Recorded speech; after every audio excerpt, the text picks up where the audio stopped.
Yo, what's up guys, it's Just Games here, and welcome back to another video. Before we get into this one, I'd like to thank y'all for the support I've been receiving in my recent videos. I've gained so many subs, like so many. Hello to you all, and hello to the ones who are returning. I didn't really expect this much support coming back. Honestly, I thought my channel died. Alright, with the mushy shit. So, as you know, except the ones who don't, I've been away from this channel for a while until recently.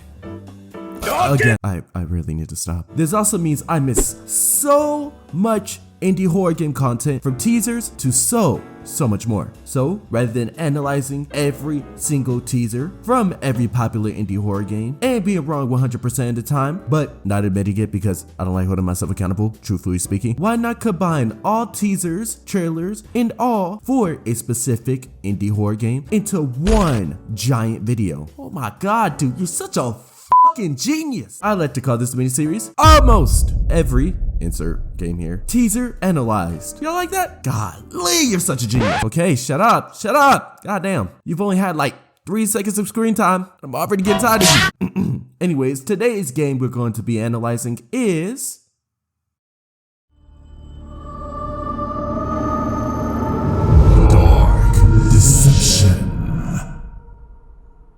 Dark Deception is a maze-runner 3D Pac-Man horror game. You play as a troubled protagonist who is haunted by his past mistakes and forced into running through hell, and soon, literally. Collecting soul shards to, help a crazy white woman get high. Who wrote this? You'll learn that this whole fiasco is not something to take lightly. Put on your running shoes, as murderous monkeys, evil animatronics, and even statues will be after you to take your soul with each death at a time.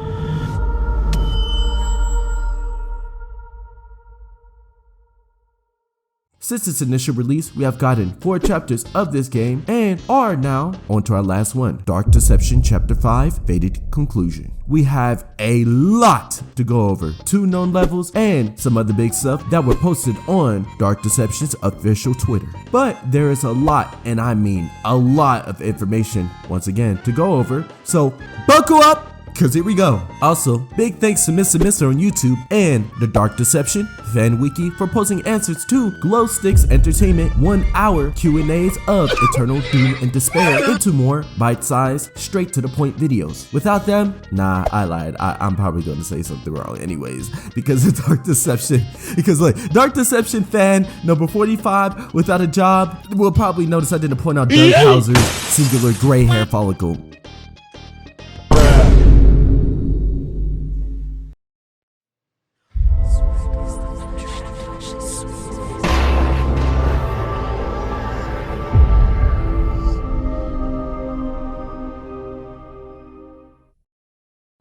Holiday Horror is the 9th level in the game, taking place right after Barely Buried. It'll be the first level we play when Chapter 5 releases. It's currently just as big as levels such as Barely Buried, as well as have the 3 usual zones that the 2 previous levels had. Not all information on the level has been released yet, and actually I should have said that before starting the whole video. But from what we know, this level will be taking place in a multi-leveled Christmas themed shopping mall. Right now, the only look at it we have is a few concept arts that were posted on Twitter. One is of a parking lot we'll see when we first enter the level, and one for the mall itself. So far, that's all we know about the level itself. However, for the enemies we'll be facing in this American capitalistic building, we have some decent info on them. So far, only 2 variants have been revealed of the mannequins who have been previously teased, the Red Stalkers. Going by their name alone, these mannequins seem to have a role, some type of stalker of some sort, lurking around and searching for you. Maybe they'll inform other mannequins of your presence. Maybe they'll stalk you and kill you if you don't notice them in time. The whole character is a mystery. However, they are blind, meaning sound will probably be their main way of tracking you. With this info, it can be assumed that the invisibility power on the tablet wouldn't work since it doesn't silence your footsteps. The second variant, white mannequins,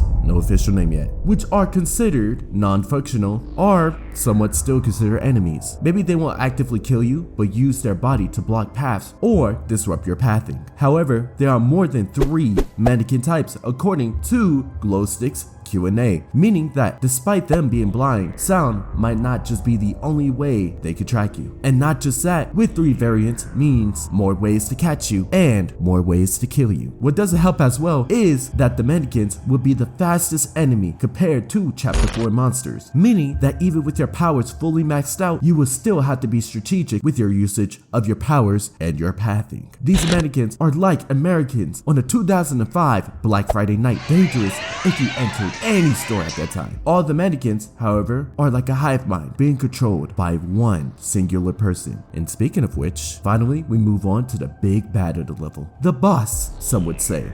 But this one boss, well, he's really like one, pulling all the strings when you're not looking. Some might say that he is a puppet master. Puppet King is the main enemy and boss of Holiday Horror. He's also one of Malik's 4 generals, a cunning, coy, but rather charismatic man who demands attention to get his way. We do have a decent look at him from this super dark deception sprite posted on Dark Deception's official Twitter. A dark, cloaked figure with faces around him. Just by his name and outfit alone, we know his abilities won't be the one where he engages with the player face on. After all, he is a puppet master. For what we know though, the Puppet King has a stun attack. We don't know what it is, though I wouldn't be surprised if it involves strings. Maybe he takes control of you like a puppet and have to break out of it, just like how you do for Doogie Ducky's hand in the beginning of Stranger Sewers. I'm also basing this off the fact that in the Q&A, Glowstick mentioned that the Puppet Master does have some unusual tactics and abilities when referred to whenever he could fly or not. He could be using his strings as well to maneuver through the level and/or boss arena. He also has a ranged attack as well.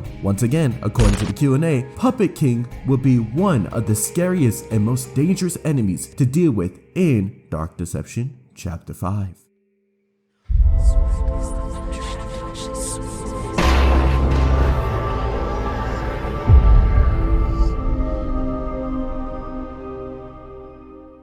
Prison Panic is the 10th and final level within the main Portal lineup. This is the only Chapter 5 level where you have an actual in-game screenshot of the level itself. It takes place in a prison, but one of the weirdest prisons I have ever seen. A prison suspended in the air. Multiple levels and giant depths is what makes up the main look of this prison. Using one of the tracks from the level as reference, Don't Look Down, while listening to the track, we can hear very hollow atmospheric sounds representing the airy space above ground.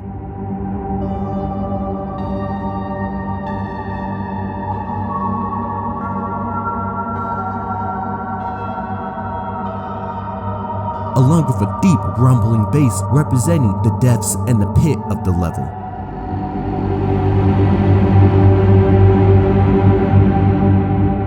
Meaning that besides the level being a prison, the biggest hazard here is making sure we don't fall into the depths of the abyss within this prison. This level works both as a prison and a stage for the main and boss enemy of the level, which we will get into later. According to the Q&A, Prison Panic, just like Barely Buried, doesn't need a ring piece to hold itself together. This very level doesn't crumble after we complete it, meaning that this level is being held by another power of itself. Other than that, this is all we know of the level itself. And just like Barely Buried, this level has a purpose: to act as a prison for any enemy who is against Malik. We do have 3 enemies according to the Dark Deception wiki and several teasers. They also go by a faction called the Star Army. One of them is a creepy, unnerving, lethal robot who looks oddly familiar to the main boss of the level. However, it is not the boss itself, but its own separate enemy. We know it's in relation to the boss of the level due to the star-shaped eyes and the star on its forehead, but other than that, we don't have nothing else on this metallic enemy, as if we have enough robots already. The second enemy is this horrific death worm. We can't see anything else of it besides its mouth and creepy sharp teeth. According to the caption of the original Twitter post of this teaser, it mentions, quote, "Stars cannot shine without darkness," end quote. With that, we can assume that this death worm operates in darkness, which means at some point within the level, we'll be subjected to darkness, meaning we'll eventually come face to face with the most deadliest worm of all time. Maybe we'll use sound to navigate the darkness and telepathy to see where this nasty being is coming from. If you're scared of the dark, this would be your worst nightmare. The third and final enemy was announced on the Q&A to be a TV head figure. Sadly, we don't have a full look at the enemy itself. However, in another teaser showcasing an enemy we'll be showing later, they might have ended up somewhere very unfortunate at the end of their fate. Now that all the extras have been casted, we move on to the main show. On to our host, the warden, yet the show host of this godforsaken level, the one and only Darkstar. Yay, woohoo. Darkstar would be the main enemy and boss of Prison Panic. She is one of the 4 generals of Malik as well. Just by her look alone, we know that she is a very flashy individual, with neon pink being one of her colors and stripes everywhere, along with a very stylish dress. We know that she's all about putting on a show. However, we do see handcuffs on her dress, meaning that she'll also be a warden for the level as well. Darkstar is very extroverted, meaning that she'll talk to us a lot throughout the level. She also sings, which yeah, it'll be very nice having a pretty woman sing to me while I'm running for my fucking life. According to the Q&A, the song Darkstar sings are of Malik's exact actions with us, aka Doug Hauser, when he catches us. I don't think this helps either. Darkstar apparently doesn't have speed as one of her strong suits, and it's intentional according to the Q&A. This means that she has some type of teleportation or flight ability, allowing her to catch us via shortcuts throughout the level and / or the boss arena. She also kinda have a ranged ability according to Glowstick, but that's all we know regarding her mechanics and personality. However, there's one important thing to mention. According to the Q&A, there would be layers to her character, and that Doug will have an interesting dynamic with her. This discussion is deep, so I'll be saving this for a future theory video. Overall, Prison Panic is looking insane. My most anticipated level in Dark Deception Chapter 5.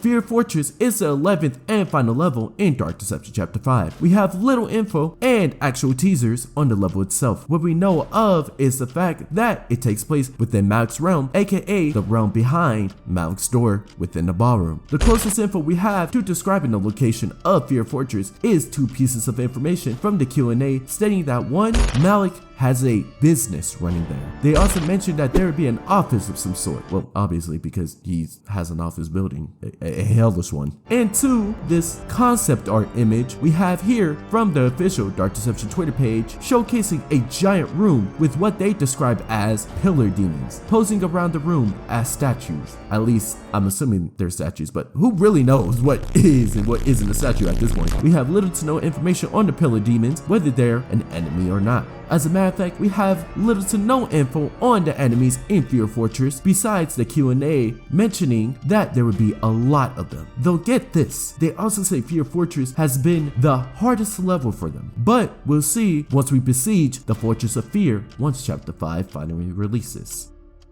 Thank you guys for watching my video. If you guys like this video,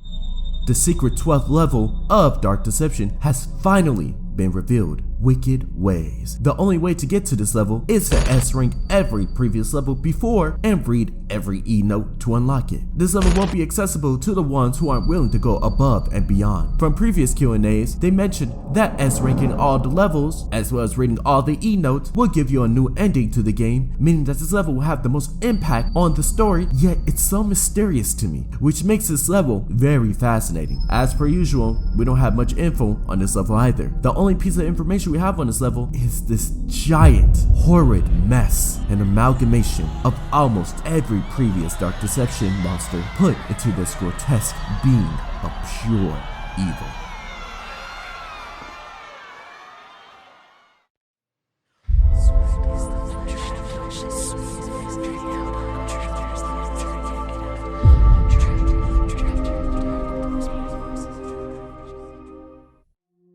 This section is dedicated to the teasers we have gotten so far with no relation to any of the levels due to how little information we have on them to confirm if they have such significance to any of the levels itself. Though I will do some small theory crafting here and there because some of them I do feel like have some significance, just unconfirmed. We all know Doug Hauser, the main character of Dark Deception, who is haunted by the past guilt of the unreliable, unfortunate series of events that has happened to his family. Throughout the game, we've only seen vague implications of his family themselves. Though, with recent teasers, we have gotten some decent screenshots of the looks of the family. For his wife, Elise, we've only gotten this teaser for her 3D model and this teaser from their spin-off retro game, Super Dark Deception. For his daughter, Tammy, we have a teaser similar to her mother's and recently an actual teaser showcasing herself in the flesh and out the flesh.